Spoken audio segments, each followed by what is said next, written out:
Hey, thank you so much for joining us at our Crosspoint Church podcast. Now, if you're new to our podcast or maybe new to our church in general, we're just a bunch of messed up people who don't have it all together, running after a heavenly leader who loves us and meets us right where we are. We hope this message encourages you, builds your faith, and strengthens your confidence as you continue down this journey of what it means to know and follow Jesus. Enjoy this message. Wow, that kind of just settles deep in your soul, doesn't it?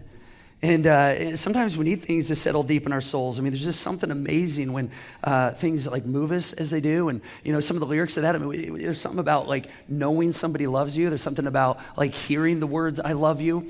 And that maybe sets a little deeper in my soul because that was my daughter right there. How about Macy singing that one more time right there? So good. So good. All right, well, hey, my name's Curt. It is so good to have you with us this weekend. If we haven't met, and if you're here for the first time, maybe you got invited or you came to game day and decided to give us another shot. We are so excited you're here. And let's make some noise for our online crowd this weekend. So excited to have our online crowd join us across our city, state, nation, and world. Now, before we move on tonight, I just want to acknowledge, for many of us, we've been struggling, honestly, with the tragic passing of Haley Busby, and her funeral service was actually this evening.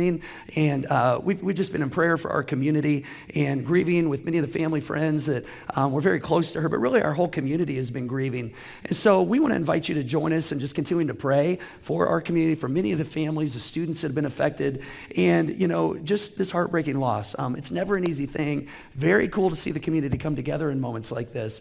But I want you to also know that if you kind of feel like you're alone in navigating that, we just want you to know that you're not.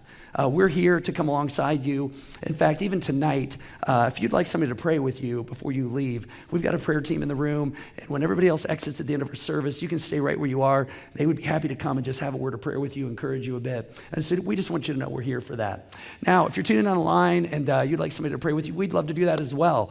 In fact, you can text the keyword need prayer to 317-834-7373, and a member of our prayer team will be in touch with you later today. Now, on a brighter note, how about Crosspoint game day last weekend? You guys enjoy game day here at Crosspoint? So good. We always have a fun weekend. I know many of you invited friends. That was so cool to see. And we're really excited about kicking off this series, Navigating Us, this weekend. And we're going to be looking at some of the key relationships in our lives, and we're going to be talking about two types of relationships. We're going to be talking about bonding relationships, which are kind of the relationships that journey with us, the people that are for us, co-workers, friends, neighbors, people in our home. How do we bond deeper, with a spouse or a partner? How do we bond with our kids at new levels? But we're also going to look at bridging relationships. And these are relationships that take intentionality because this is connecting with people that perhaps are different than us. So we're going to spend a week talking about that. But one of the things we know is we are all built for meaningful connection. And I've discovered that the older that I get, one of the things that I've just continued to feel is maintaining those relationships is just harder and harder. And life pulls us in so many directions, and I feel like the culture we live in does that. But one of the things we know is that we are made for deep connection. Now, I want to show you a little bit here real quick from The Tonight Show. A couple weeks ago, Jimmy Fallon had Kevin James on promoting his new movie, and they did this little spoof on kind of like what often happens when we're trying to get close to somebody, but we don't know how to do it. And so you might just kind of identify with it. Check it out right here. So good, right? And that's so true, right? Like we want to connect. We're like, hey, I really want to get to know this person. I just don't know how to do it. And I think a lot of times we just don't know how to make that happen. I saw in a new study recently, it showed that there's kind of been a significant reversal in this trend from disconnection to connection. And it's happened with like a certain demographic, and you actually may be in that demographic.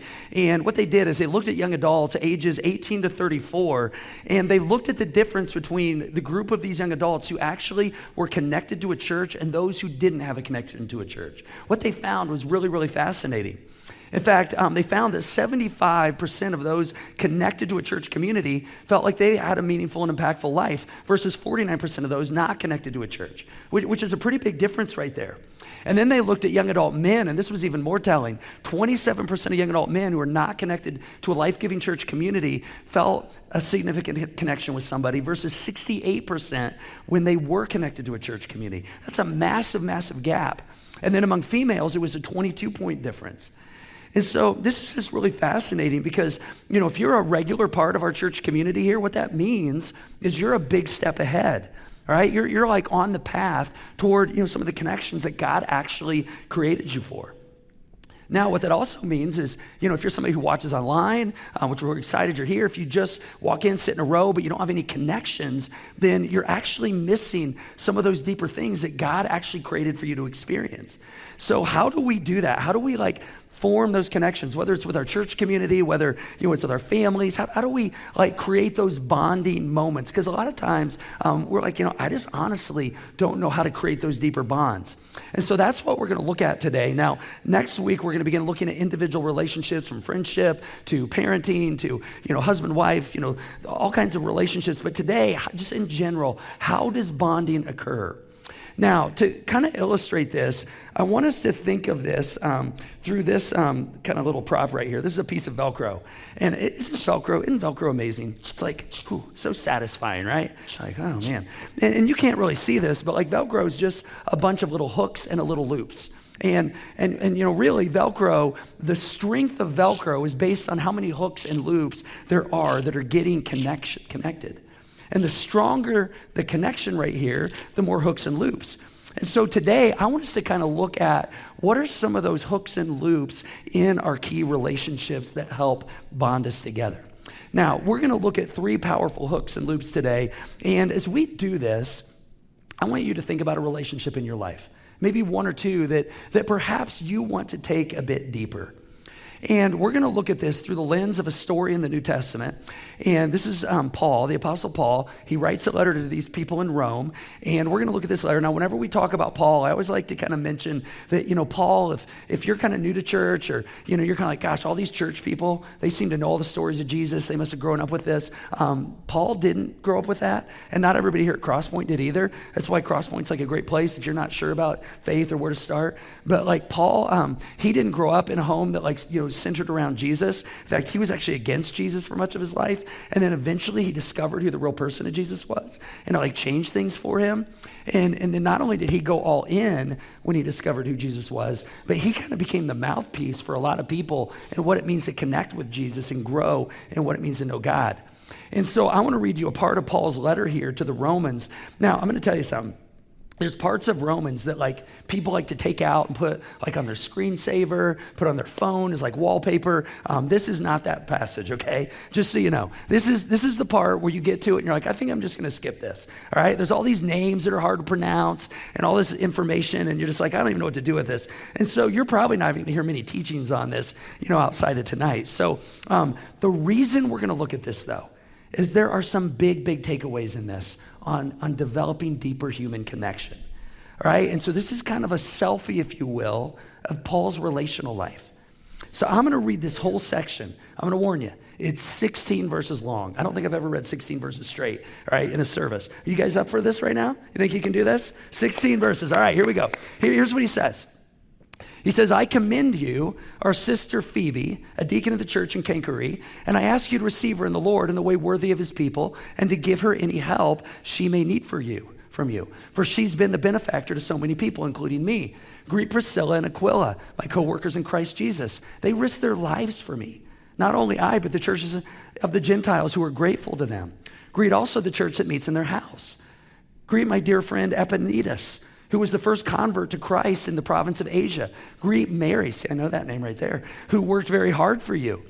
Greet Adirondicus and Junia, my fellow Jews who have been in prison with me. They're outstanding among the apostles. They were in Christ before I was. Greet Ampliatus, my dear friend in the Lord. Greet Urbanus, our co-worker in Christ, and my dear friend Stychus. Greet Apelles, whose fidelity to Christ has stood the test. Greet those who belong to the household of Aristobulus. Greet Herodian, my fellow Jew. Greet those in the household of Narcissus who are in the Lord. Greet Typhonia and Tryphosa. Those are 2 twins. Names are very similar. These women who work hard in the Lord. Greet my dear friend Persis, another woman who's worked very hard in the Lord. Greet Rufus, chosen in the Lord, and his mother, who has been like a mother to me too. Greet Asyncritus and Phlegon and Hermes and Patrobas and Hermasa and those brothers and sisters with them. Greet Philologus, Julia, Nereus, and his sister, and Olympus, and all the Lord's people who are with them. Greet one another with a holy kiss. Look at that. You guys did it. Way to go. 16 verses, man. Yeah, man, there's a lot right there. All right, there's a lot right there. But when we look between the lines, there are relationships right here that you and I want. All right, and there's a depth of connection here.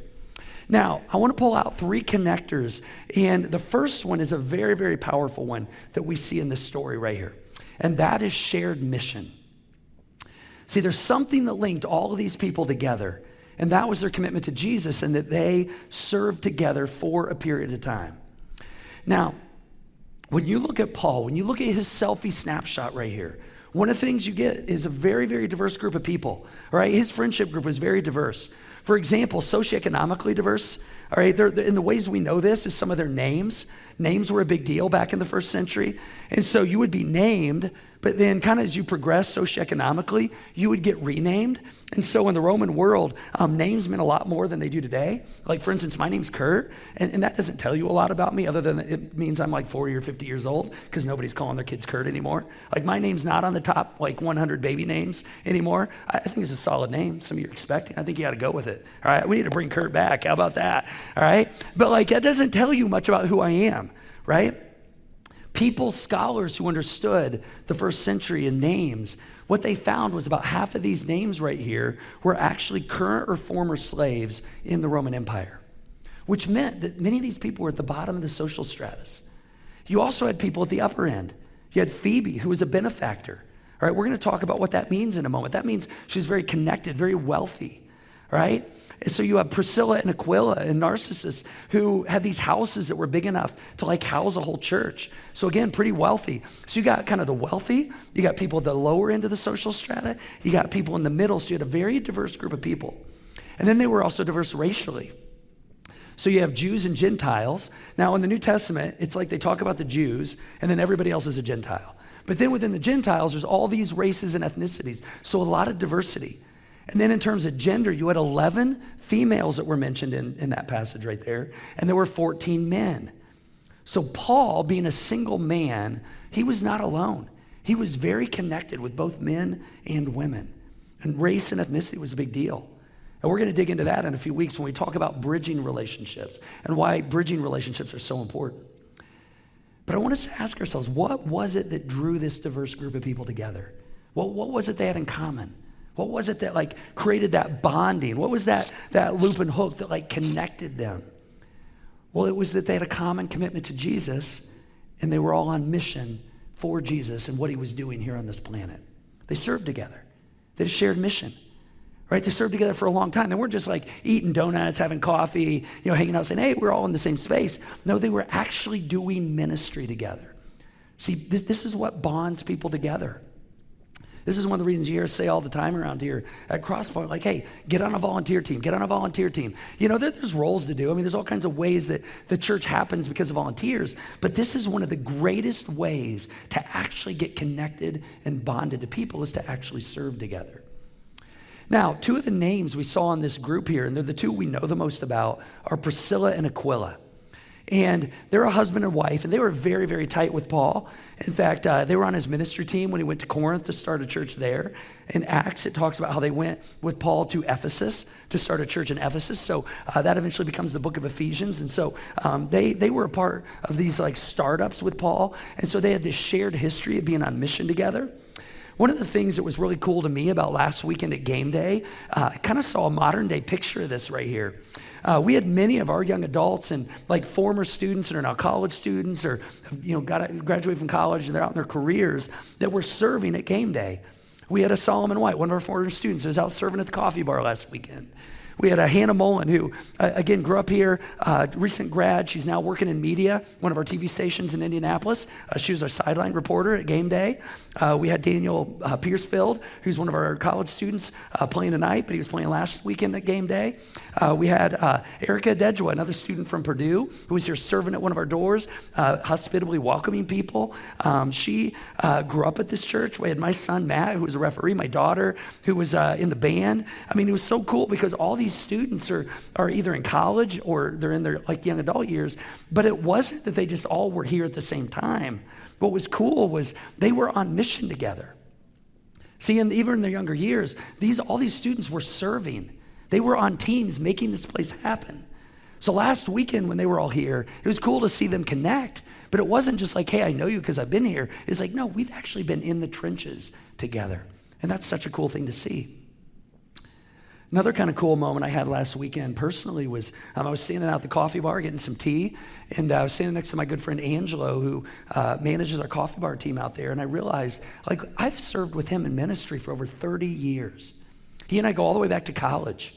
And we went on mission trips together, went to Costa Rica together, did 2 weeks serving people there. We did campus ministries together.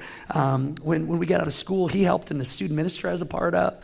He eventually became a career missionary, went to China for a couple of years, started a restaurant, served people there. We supported him.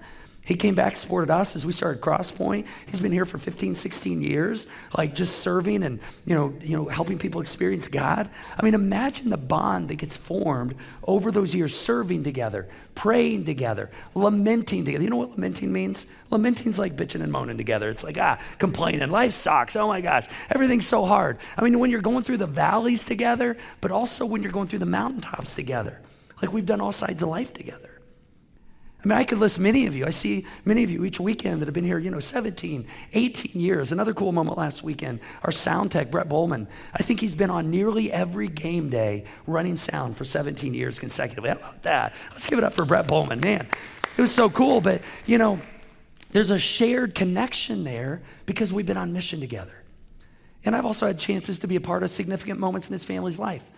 Celebrating each of his parents' lives when they passed and significant moments with his daughters. I mean, these are the blessings that come when you have a shared mission and you serve together. Now, some of us have recently done this. In fact, some of us recently, have recently joined a team, you've joined a volunteer team. Some of you have been doing this for years, and you begin to get in this cycle where you experience some of this. This is one of the reasons we put these cards in the weekly every week. Maybe that's a step you want to take this weekend. Maybe you're like, man, I come, sit in the seats, but I just don't feel connected. Perhaps one of the ways to do that is to jump on a team where you begin to be a part of a shared mission. And another way that we have coming up that you could do this, in a couple weekends, we're going to do a weekend where we're going to be out serving in the community. No services on the weekend of March 5th and 8th. Maybe for you, it's getting your family together and serving together, rolling up your sleeves with, getting your small group together and having some shared experiences, because these are the things that bond. All right, take advantage of these opportunities.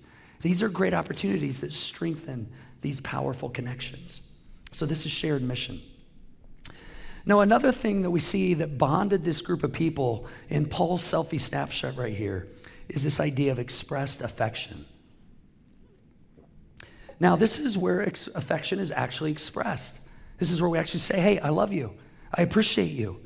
Now, when you read through Paul's letter, sometimes you're like, dude, calm down. I mean, he's like all expressive in what he's saying. I mean, he's like, man, I long to see you. I mean, with Timothy, he's like, oh my gosh, I haven't seen you forever. We're knitted together. I mean, they were like Velcro. He's like, we're like this. He's like, I can't wait to see your face. I mean, he talks about this guy, Rufus, that we just read a moment ago. He could have just said, hey, give my best to Rufus. But he didn't say that. He said, greet Rufus. He said, hey, when you see Rufus, greet him and say, hey, you are chosen in the Lord. You know what that meant in the first century? That meant, hey, Rufus is a cool dude. Rufus, I really appreciate you. You're awesome. God chose you. He has significant plans for your life. I mean, he could have just been like, hey, give him my best. He's like, no, you are special. He shared his affection. He did this with many people. We see him saying things like, hey, this person was outstanding among the apostles. Here's a person whose fidelity stood the test. These ladies work very, very hard for the Lord. He shared his love, his affection. He said, hey, this is my dear friend. This person's been like a mother to me too. These are my beloved friends. See, he not only said that, but he also even expressed physical affection. In fact, take a look at how he ends this whole passage we just read. He says, hey, I want you to greet one another with a holy kiss. Now that's a biblical command right there. So let's just do that. Just turn to somebody next to you and greet him with a holy kiss. No, don't do that. All right, actually don't do that at all. I don't want to create lawsuits, all right? We're not going to do that because that's not our culture, right? We don't do that very much, but there's a lot of cultures that do. In fact, it was fascinating. Back in December, my daughter and I were at Costco shopping, and we were going through the produce section, and I did a double take because I saw a guy that looked like one of my old neighbors. And I looked at him, and he did the double take on me, and I realized it was my old neighbor. And so when he saw me, he like grinned, and he came like shuffling over, and he's this big, like played like college football, big dude. He like wrapped his arms around me, gave me a big bear hug, and then he kissed me on both cheeks. My daughter's eyes got huge. She's just standing there watching this. And so we like exchanged, connected and, said, hey, we got to get together. So when we left, when we went on, after that, I looked at my daughter. I said, hey, was that a little weird for you? She's like, Dad, he kissed you on the cheek. And I'm like, was it weird? She's like, no, it was actually so wholesome. And that was kind of cool because, see, that didn't just come because, we had a mutual connection. No, we actually had a shared history. Like Mike went through some stuff, and we kind of walked through that stuff together. And I know sometimes when we hear that, it's kind of strange because that's just not a normal part of our culture, to be physically demonstrative or even verbally demonstrative like that. But some cultures are more that way. And Mike came from a family that really demonstratively expressed that. If that's you, I just want you to know we need you, right? We need you to help us because we don't do that very well. And so I just want to encourage us to up our game a little bit on this. You don't have to go crazy, all right? You don't have to make it weird or anything, but let's up our game because this is what actually bonds us. Now, we actually know this from brain science. When somebody physically or verbally expresses affection, it actually, affects us in a really good way. In fact, for one, it produces oxytocin. This is like a hormone that is actually a bonding hormone. It actually creates these deeper bonds inside of us. And there's something else that happens. Cortisol levels, which are generated from stress, those hormones go down. Whenever we feel, dopamine, we experience dopamine and endorphins, and we feel a sense of good well-being. And all of a sudden, when somebody says, I love you, or somebody gives you a hug that you want a hug from, it creates these moments and it actually forms these bonds of affection. So part of the key here in this whole idea of expressed affection, it's not wait until you're close to somebody to do this, all right? That's what Jimmy Fallon did in that little spoof, right? He's like, oh man, I don't know how to do this. I'm not close. It's gonna be weird. No, it's actually in the expressing that oftentimes the bonds actually begin to form. So I wanna encourage us to up our game this week. Maybe that's one of your next steps this week. Maybe, with your friends or with your coworkers or somebody in your home. Maybe it's, writing a note to someone. Maybe it's picking up the phone, making a call. I had a friend I haven't seen in a few months, and I just texted him. I said, hey, man, I missed your face and I missed your voice. And we got a FaceTime call just to connect. Maybe it's writing a physical letter or even a text. Maybe you go to coffee with somebody or lunch, and you text them afterwards, and you go, man, I just want you to know how much that meant to me. Or maybe it's just a hug. All right, see, these are all bonders. This expressed affection actually creates the bond. And then there's the last one. And this one's a really powerful one as well. We're going to call this sacrificial love. Now, sacrificial love is love, but it actually goes deeper than that.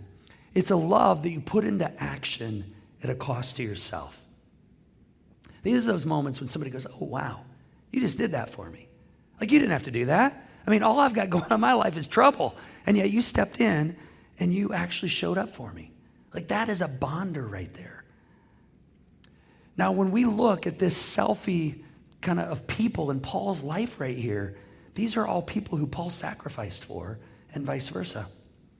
In fact, we mentioned Phoebe earlier. We read that she's a benefactor. She's the one that actually took Paul's letter to Rome. See, Paul wasn't in Rome. He writes this letter. She takes it back to her home city. She shares it with the church there because she's a leader in the church. Said she was a deacon. And that's kind of like a pastor. Back in the first century, pastor was more of a gifting than a title. And so they called pastors deacons. And so Phoebe was a deacon, but she was also a benefactor or a patron, right? And that was a really, really big deal back in the first century. And so a patron back in the Roman culture was somebody who was very wealthy. Today, a patron would be somebody who supports the arts. Well, they're a patron. They support the arts. They're wealthy. They have lots of funds. In the Roman culture, it was a lot broader than that. In the Roman culture, their whole culture was built around this process. There were wealthy patrons. There were connected patrons. Sociologists would call it a patron-client culture. And what that meant was you had a few people at the top. And those who were wealthy and connected, they kind of had this responsibility to take care of those who weren't as wealthy. And so they would use their wealth to benefit other people. They would open doors for people. They would, help people financially, maybe help get their business off the ground. They maybe pay for, your kids' education or your education. That's just kind of how the world worked back then. It's one of the reasons they had so many parties. I mean, they'd have these parties and the patrons would host the parties, but they'd invite all their connections. They'd invite normal people, and that was a way for normal people to interface with people that were wealthy, who had means, so that they could support one another. And so they, Phoebe here, she used her patronage in a very sacrificial way as a Christian. Because see, understand in the first century Rome, you would actually lose your social capital by outing yourself as a Christian. And this was a time when Claudius was emperor in Rome. And Claudius was somebody who, if you didn't bow down to the emperor, if you worshiped any other god, you'd get kicked out of the city. But then he was followed by a guy named Nemo. And Nemo, the Emperor Nemo, was even worse. If you didn't bow down to Nemo, you would get burned at the stake. Or worse, you'd get burned on a lamppost to light up the city streets at night. So it was not safe or convenient or advantageous to be a patron and a Christian. But Phoebe, she took that risk. She bore the cost. She sacrificed a lot. And that's one of the reasons Paul says, hey, she deserves your honor because she was a patron. This is somebody who showed up in unexpected ways, and it cost her something. We also see Priscilla and Aquila. We know, again, a little bit more about them. Paul says about them, he says, they risked their lives for me. Now, we don't know exactly what that looked like right there when this took place, but Paul says, hey, the Gentile churches are thankful for that. I'm thankful for that because the Gentiles would have never heard about Jesus if Priscilla and Aquila wouldn't have done this. Now, this Greek phrase right here, this is a really fascinating phrase. This idea of they risk their lives, that's kind of a smoothed out version in our English language. The idiom that Paul used here was a little more bold. In fact, he would have said, they laid down their necks for me. They laid down their necks for me. Now, this would be equivalent to a soldier who was being captured by an enemy. And when they surrender, they actually bow down. They lay their neck down and expose themselves as an act of surrender, knowing that their enemy has swords and axes and easily put you in a very, very vulnerable position. But Paul says, hey, they bared their neck for me. And again, we don't know exactly when this took place, but we know that they risked their lives for Paul. And it was powerful. As you listen to this, I'm hoping that you might have a moment where you go, wow, there was a season where I went through some difficulty and somebody, they laid down their neck for me. Because, that's sometimes the only way we get through really hard stuff. There's a classic illustration of this I want to kind of show you real quick. In fact, I've got my little props up here. I've got my little, this is my emotional support monkey right here. That's what this is. This little illustration was about monkeys, in fact. It was Dr. Henry Cloud. He's a psychologist. He's of the whole Boundaries book fame, wrote all these books and self-help stuff. And he talks about one of his favorite studies. And you can actually find it on his blog, his LinkedIn blog. I want to read it for you. Here's what he says. He says, one of my favorite studies was done years ago with monkeys, measuring the side effects of relationship on cortisol levels in the brain. Now, cortisol is what's produced when you're under immense levels of stress. He says, in this experiment, and honestly, this was kind of sick if we're honest. He says, in this experiment, a monkey was put in a cage and exposed to a high level of psychological stress, including loud noises and flashing lights. So basically, they put this monkey in a cage, they shook the cage, flashed all these lights, made these loud noises, tried to stress the monkey out. And then they said after they did that, once the monkey was totally terrified, they went in, the scientists went in, took a baseline measure of what the cortisol levels were in the monkey, and then they decided to do one other thing to change the experiment with one small move. They said next, the researchers introduced one change. They opened the door and they put in a second monkey. And then they exposed the monkeys to the same amount of psychological stress. Same flashing lights, shaking the cage, trying to stress these monkeys out. But they said the result was different.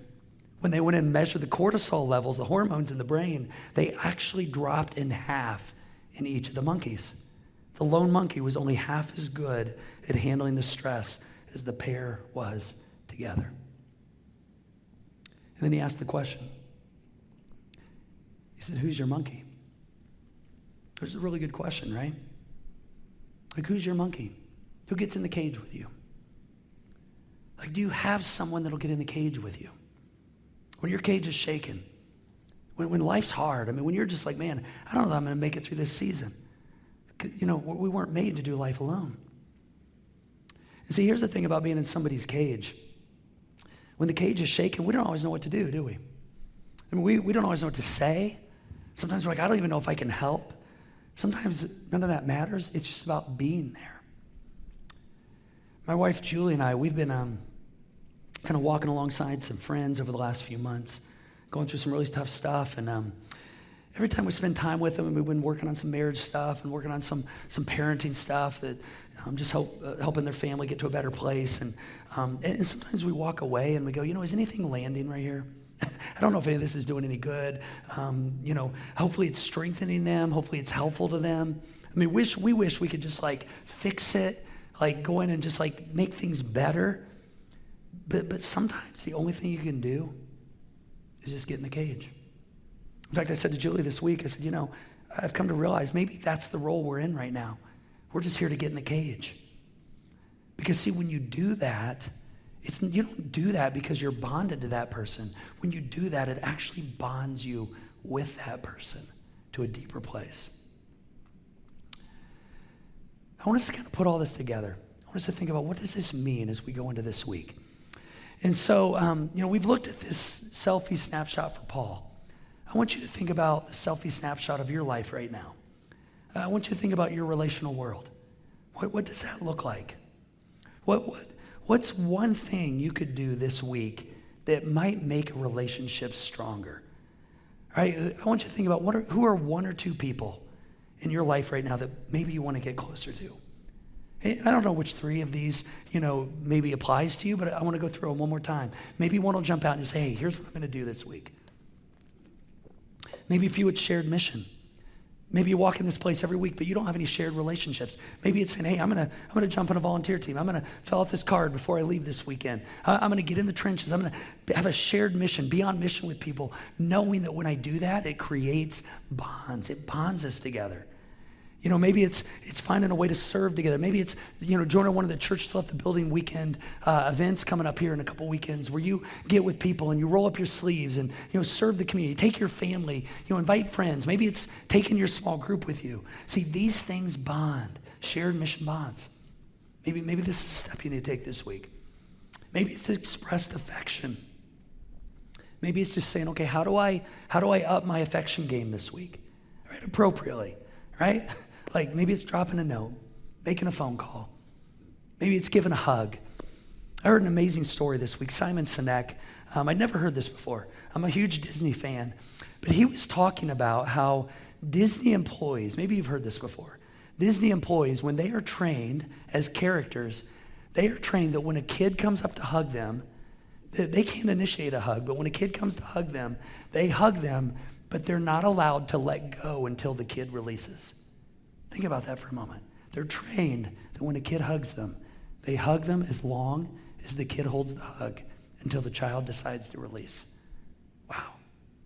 What if we would do that in our relationships this week? In fact, I had a moment this week where as I was, processing this, it reminded me of one of my greatest regrets this year. When we dropped one of our younger daughters off at college for the first time this last fall. She's our third child going to college. I'm telling you, it never gets easier for us. Every time it rips my heart out. Even though they're doing exactly what they're supposed to do. It's like one of the hardest things nobody tells you about as a parent.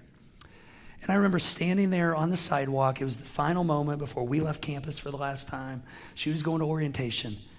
And we said, hey, Maggie, this is the moment. All right, we're going to say goodbye right here because you're getting ready to go into your orientation. And she just latched on and she hugged me. And she didn't want to let go. And after, 10, 15 seconds, I finally said, okay, Maggie, it's time to go. And I began to release the hug. And I've just had this weird feeling about that ever since. I think about it often. And then I heard about these Disney characters and how they're actually trained to never release the hug until the child releases the hug. I called Maggie this week on my way home from a meeting. I was like, Maggie, I got to tell you about this moment. I've always felt bad about it. And I just want you to know that's never going to happen again. And she was laughing. She's like, Dad, I don't even remember, but I just remember the hug. And she said, I will tell you what I do remember. She said, what I do remember is the first time I came home a number of weeks later, Like, it was hard to want to go back. I knew I needed to. But the night before I had to go back to campus, I was at home and I was walking up the stairs, and you stopped me. And you said, hey, Maggie, I know it's hard, but guess what? You're doing it. Look at you. You're doing it. As hard as it is, you're doing it. And you gave me a hug and you didn't let go. She says, I'll never forget that moment.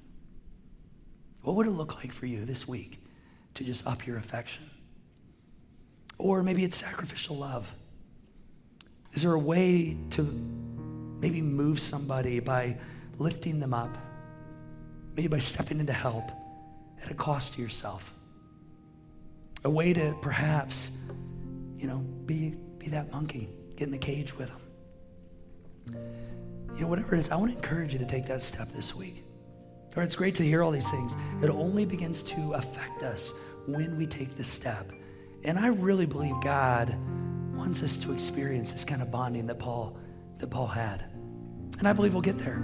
But it means we got to take a step. In fact, let me close us in prayer. I want you to go ahead and bow your heads with me.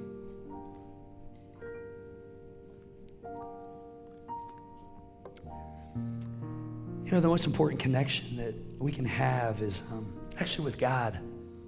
When we think about the way he refers to himself, he talks about being a heavenly father, a dad, but he also talks about being a friend, even a fan. I don't know if you've ever thought of that before, that God is actually your craziest fan, which is one of the reasons Jesus went to the cross to do what he did.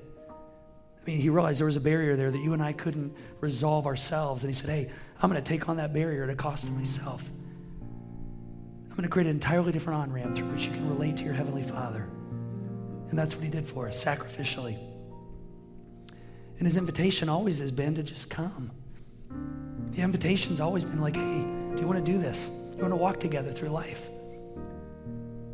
Some of us, we might be ready to take that step. Maybe you're here today and you're going, yeah, I think I'm ready to do this. I want to start that relationship with God. I'm telling you, it can start by you just saying, yes, Jesus, I want you to be my Savior. I want you to be my leader. And I'm telling you, he will never, ever let go. It's also an opportunity for us to think about our human relationships, our friendships, our marriages, maybe with a sibling or with your kids, or maybe your parents. God's put a specific relationship on your mind right now. I just want you to ask him. I want you to say, God, what would it look like for me to help that relationship go deeper? To help that relationship bond? Which of these three things do you want me to do this week? And you may not even fully know how to do it, but I tell you, if you ask God, he will show you how to do it this week. And so God, I just thank you for loving us that way, for wanting connection with us. In a world like this, it's hard at times to make connections. So many things pulling us apart. It's hard to navigate. But we know that you want that for us and you want that with us. So God, I just pray that you help us to know what step to take. And when we take it, God, that you will in some way make that thing happen, because that's what you do. Thank you for loving us that way. Amen. I want us to lean into this a little bit as we close. I want you to go ahead and stand with me. We're going to do a song. The band's going to lead us in a song. And this song talks about how, we don't always know what to do, but we can trust that God will show us. If we make the move, we can trust that he's going to show up and help us take the next one. And for some of us, that's what we need this week as we think about taking some of these relationships to deeper places. So let's sing with the band and just see what God puts in our hearts as we sing this together. Thanks so much for joining us today. Take a moment to follow our podcast on your preferred platform, and be sure to download our app to stay informed on everything happening here at Crosspoint. And if you like what you heard today, don't hesitate to share it with a friend that might need to hear it too.